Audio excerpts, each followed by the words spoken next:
नमस्कार। ये आकाशवाणी पटना है। अब आप खालिद रशीद से प्रादेशिक समाचार सुनिए। पहले मुख्य समाचार। प्रदेश के अधिकांश स्थानों पर मानसून के प्रभाव से भारी से अति भारी बारिश।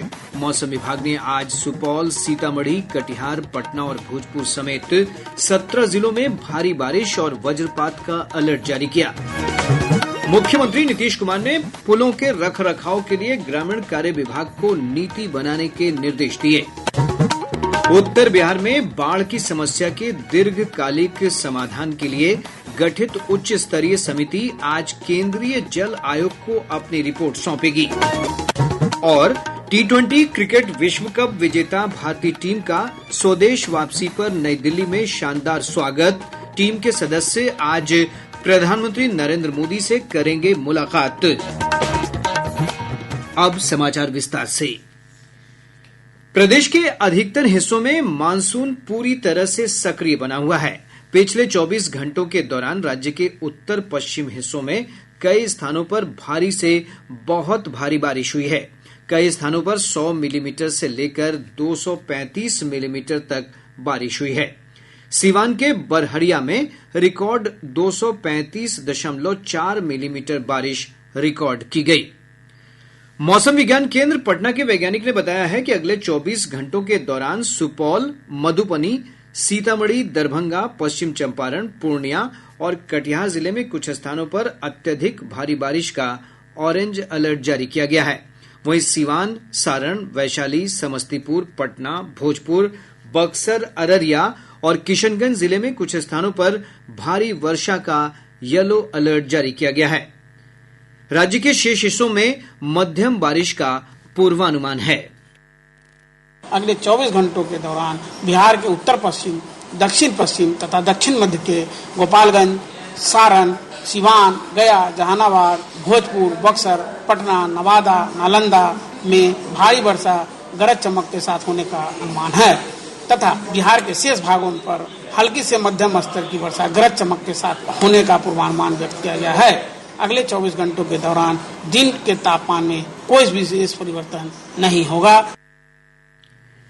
इधर राजधानी पटना समेत कई स्थानों पर रुक रुक कर बारिश का सिलसिला जारी है। कई स्थानों पर निचले इलाकों में लगातार हुई बारिश से जल जमाव की स्थिति उत्पन्न हो गई है। इससे लोगों को परेशानियों का सामना करना पड़ रहा है। राज्य में बारिश के दौरान वज्रपात की अलग अलग घटनाओं में पिछले 24 घंटों में 4 लोगों की मौत हो गई। भागलपुर, दरभंगा, पूर्वी चंपारण और नवादा जिले में एक एक व्यक्ति की मृत्यु हुई है।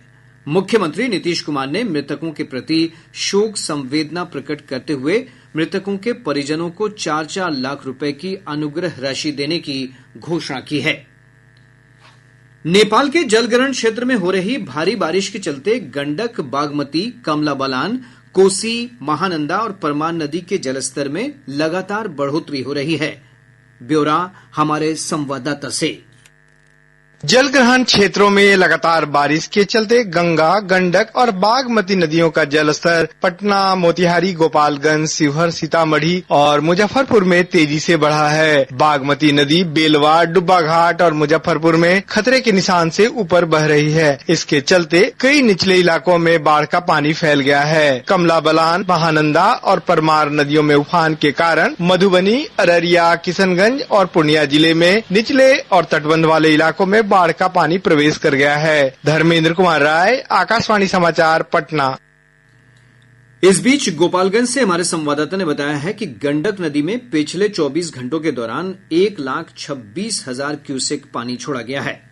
जिला पदाधिकारी मकसूद आलम ने किसी अप्रिय स्थिति से निपटने के लिए जल संसाधन विभाग के अभियंताओं को बांधों की निगरानी के निर्देश दिए हैं।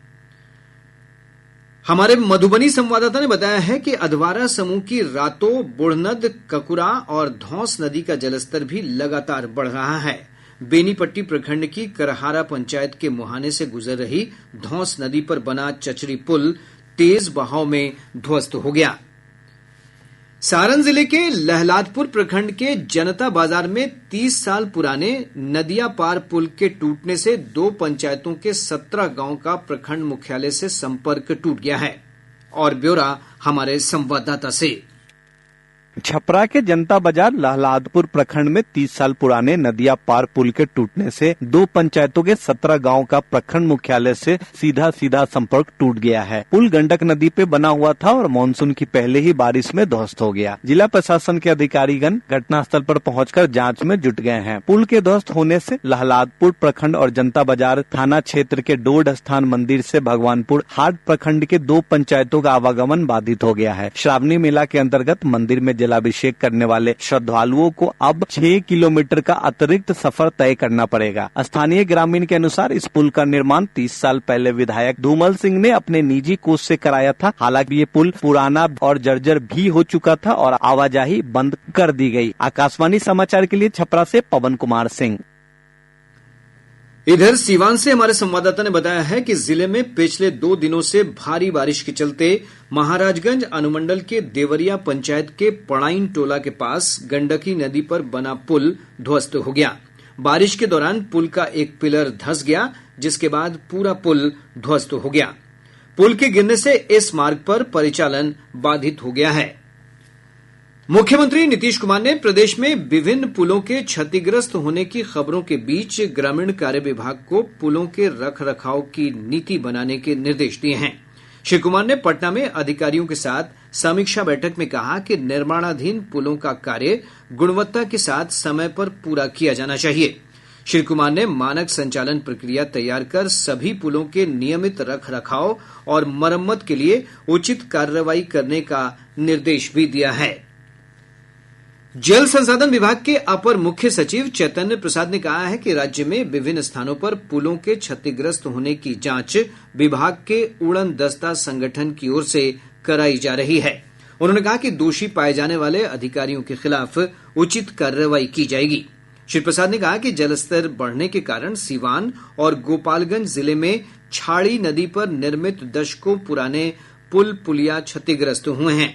उन्होंने कहा कि ऐसा प्रतीत होता है कि निर्धारित मापदंडों के अनुरूप निर्माण नहीं होने के कारण यह हादसे हुए हैं। श्री प्रसाद ने कहा कि सीवान के छाड़ी नदी पर नए पुल का निर्माण कराया जाएगा। प्रादेशिक समाचार आप आकाशवाणी पटना से सुन रहे हैं। ताजा समाचारों के लिए आप हमारे एक्स हैंडल AIR_News_ पर जा सकते हैं। केंद्र सरकार की ओर से उत्तर बिहार में बाढ़ की समस्या के दीर्घकालिक समाधान के लिए गठित उच्च स्तरीय समिति आज अपनी रिपोर्ट सौंपेगी। वित्त मंत्री निर्मला सीतारमण के निर्देश पर केंद्रीय जल आयोग ने पिछले 28 जून को 5 सदस्यीय समिति का गठन किया था। लोअर गंगा बेसिन ऑर्गेनाइजेशन के मुख्य अभियंता अम्बरीश नायक इस समिति के अध्यक्ष बनाए गए हैं। ये समिति उत्तर बिहार की नदियों के लिए नए बराज और अन्य संरचनाओं के निर्माण की संभावनाओं का पता लगाएगी। केंद्र सरकार ने मंत्रिमंडल की विभिन्न समितियों का गठन किया है। मंत्रिमंडल की आर्थिक कार्य समिति में प्रधानमंत्री नरेंद्र मोदी की अध्यक्षता में 11 सदस्य होंगे। इनमें रक्षा मंत्री राजनाथ सिंह, गृह मंत्री अमित शाह, वित्त मंत्री निर्मला सीतारमण, कृषि मंत्री शिवराज सिंह चौहान, इस्पात मंत्री HD कुमारस्वामी और पंचायती राज्य मंत्री राजीव रंजन सिंह शामिल हैं। मंत्रिमंडल की राजनीतिक मामलों की समिति में सूक्ष्म लघु उद्योग मंत्री जीतन राम मांझी को शामिल किया गया है। इस समिति में प्रधानमंत्री सहित 14 सदस्य होंगे। वहीं निवेश और वृद्धि संबंधी समिति में केंद्रीय मंत्री गिरिराज सिंह और चिराग पासवान को शामिल किया गया है। रक्षा मंत्री राजनाथ सिंह ने कहा है कि भारतीय सेना अग्निवीरों के कल्याण के लिए प्रतिबद्ध है। सोशल मीडिया पोस्ट पर श्री सिंह ने अग्निवीर अजय कुमार को प्रदान वेतन और परिलब्धियों पर भारतीय सेना का स्पष्टीकरण साझा किया है। सेना ने कहा है कि सोशल मीडिया पर कुछ पोस्ट में कहा गया है कि ड्यूटी के दौरान जान गंवाने वाले अग्निवीर अजय कुमार के परिजनों को मुआवजा नहीं दिया गया। सेना ने एक सोशल मीडिया पोस्ट में कहा कि कुल मान्य राशि में से अग्निवीर अजय के परिवार को 98,39,000 रुपए का भुगतान पहले ही किया जा चुका है। स्पष्टीकरण में कहा गया है कि अग्निवीर योजना के प्रावधानों के अनुसार लागू लगभग 67 लाख रुपए की अनुग्रह राशि और अन्य लाभ पुलिस सत्यापन के बाद शीघ्र ही दिए जाएंगे। ये पूरी राशि करीब 1,65,00,000 रुपए होगी। मुख्यमंत्री नीतीश कुमार ने राज्य में भूमि सर्वेक्षण का काम जुलाई 2025 तक पूरा करने का निर्देश दिया है। पटना में राजस्व और भूमि सुधार विभाग की ओर से आयोजित नियोजन पत्र वितरण समारोह में उन्होंने कहा कि भूमि सर्वे का काम पूरा होने के साथ ही भूमि विवाद में भी कमी आएगी। इस दौरान विभागीय मंत्री डॉक्टर दिलीप जायसवाल ने कहा कि सर्वेक्षण का काम पूरी पारदर्शिता के साथ तेजी से पूरा किया जा रहा है। पटना और विभिन्न जिला मुख्यालयों में आयोजित नियोजन पत्र वितरण समारोह में विभाग के लगभग 10,000 कर्मियों को नियोजन पत्र दिए गए। केंद्रीय मंत्री डॉक्टर जितेंद्र सिंह ने कहा है कि सूचना के अधिकार आवेदन के लगभग 100% निपटान के साथ लंबित मामलों में हर वर्ष कमी आ रही है। श्री सिंह ने नई दिल्ली में आयोजित एक कार्यक्रम में कहा कि सूचना प्राप्ति के लंबित मामले 2019-20 के 35,000 से घटकर 2024-25 में 22,000 रह गए हैं।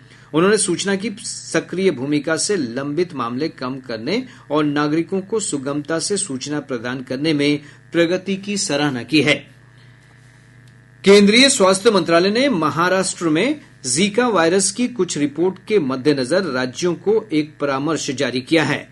इसमें जीका वायरस की स्थिति पर निरंतर निगरानी बनाए रखने की बात कही गई है। मंत्रालय ने राज्यों से प्रभावित क्षेत्रों में गर्भवती महिलाओं की जीका वायरस संक्रमण की जांच करने का निर्देश देने को कहा है। T20 क्रिकेट विश्व कप विजेता भारतीय टीम आज सुबह बारबाडोस से स्वदेश पहुंच गई है। क्रिकेट टीम के स्वागत के लिए नई दिल्ली के अंतर्राष्ट्रीय हवाई अड्डे के बाहर बड़ी संख्या में प्रशंसकों की भीड़ जुटी और उन्होंने करतल ध्वनि के साथ उत्साह से खिलाड़ियों का स्वागत किया। बारबाडोस में तूफान बेरिल के कारण भारतीय दल की वापसी में देरी हुई है। भारतीय दल आज प्रधानमंत्री नरेंद्र मोदी से उनके आवास पर मुलाकात करेगा। इसके बाद विश्व विजेता टीम मुंबई के लिए रवाना हो जाएगी।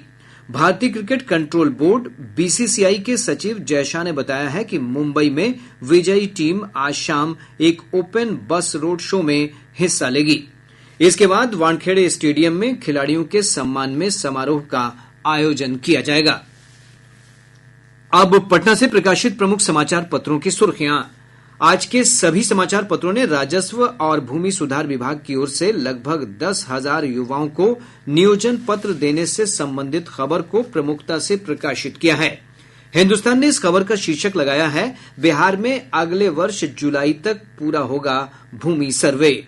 दैनिक जागरण की सुर्खी है, पानी के तेज बहाव से 24 घंटे के अंदर सीवान और सारण में ध्वस्त हो गए 5 पुल। दैनिक भास्कर ने नीट यूजी पेपर लीक मामले में लिखा है, साजिशकर्ता का मुख्य सहयोगी अमन को सीबीआई ने धनबाद से दबोचा, एक आरोपी भागा। प्रभात खबर लिखता है, 50 वर्ष पुराने पेड़ों का होगा जियो सर्वे। राष्ट्रीय सहारा ने प्रधानमंत्री नरेंद्र मोदी के बयान का शीर्षक लगाया है, भ्रष्टाचार के खिलाफ जांच एजेंसियों को खुली छूट। आज अखबार लिखता है, घटिया बेंच डेस्क आपूर्तिकर्ताओं पर होगी कानूनी कार्रवाई। और अब अंत में मुख्य समाचार एक बार फिर। प्रदेश के अधिकांश स्थानों पर मानसून के प्रभाव से भारी से अति भारी बारिश। मौसम विभाग ने आज सुपौल, सीतामढ़ी, कटिहार, पटना और भोजपुर समेत 17 जिलों में भारी बारिश और वज्रपात का अलर्ट जारी किया। मुख्यमंत्री नीतीश कुमार ने पुलों के रखरखाव के लिए ग्रामीण कार्य विभाग को नीति बनाने के निर्देश दिए। उत्तर बिहार में बाढ़ की समस्या के दीर्घकालिक समाधान के लिए गठित उच्च स्तरीय समिति आज केंद्रीय जल आयोग को अपनी रिपोर्ट सौंपेगी। और T20 क्रिकेट विश्व कप विजेता भारतीय टीम का स्वदेश वापसी पर नई दिल्ली में शानदार स्वागत। टीम के सदस्य आज प्रधानमंत्री नरेंद्र मोदी से करेंगे मुलाकात।